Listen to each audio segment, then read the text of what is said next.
Oily skin గురించి, pimples గురించి చాలామంది కమెంట్స్ చేస్తున్నారు. వాళ్ళ కోసం ఈ వీడియో. మన అమ్మమ్మల కాలం నుంచి ఈ పౌడర్‌ని యూజ్ చేస్తున్నారు. అయినప్పటికీ, ఇప్పటికి కూడా రిజల్ట్స్ అనేవి చాలా మ్యాజికల్‌గా ఉంటున్నాయి.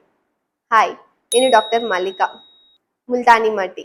ముల్తానీ మట్టి ఆయిల్‌ని బాగా అబ్జర్బ్ చేస్తుంది. అంటే పీల్చుకుంటుంది. అందుకని ఆయిలీ స్కిన్ వాళ్ళకి, యాక్ని ప్రోన్ స్కిన్ వాళ్ళకి పర్ఫెక్ట్ ఆప్షన్. ఏదైనా ఈవెంట్‌కి స్కిన్ గ్లోయీగా కనిపించాలనుకుంటే, ఆ ఈవెంట్ ముందు మీరు ముల్తానీ మట్టి మాస్క్‌ని అప్లై చేయొచ్చు. బట్ అందరూ చేసే మిస్టేక్ ఏంటిది అంటే, కంప్లీట్‌గా డ్రై అయ్యేదాకా ఉంచుకుంటారు. అలా చేస్తే మన స్కిన్ అనేది ఇరిటేట్ అవుతుంది. సో, 70% డ్రై అయిపోగానే మీరు మాస్క్‌ని తీసేసేయండి. ఫేస్ వాష్ చేసేసుకోండి.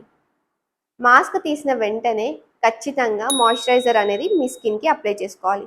ఈ స్టెప్‌ని మర్చిపోకండి. వారానికి ఒక్కసారి మాత్రమే ముల్తానీ మట్టి మాస్క్‌ని అప్లై చేసుకోవాలి. గ్లో వస్తుంది కదా అని 2 సార్లు, 3 సార్లు అప్లై చేస్తే మీ స్కిన్ అనేది చాలా ఇరిటేట్‌గా, డల్‌గా అయిపోతుంది. అవాయిడ్ చేయాల్సిన మిస్టేక్స్ ఏంటిది? ముల్తానీ మట్టి డ్రై స్కిన్‌కి, సెన్సిటివ్ స్కిన్‌కి, ఆల్రెడీ స్కిన్ ఇరిటేషన్‌లో ఉన్న వాళ్ళు యూజ్ చేయొద్దు. పింపుల్స్ కోసం కొంతమంది టాబ్లెట్స్ యూజ్ చేస్తూ ఉంటారు. ఈవెన్ వాళ్ళు కూడా ముల్తానీ మట్టి మాస్క్‌ని యూజ్ చేయొద్దు.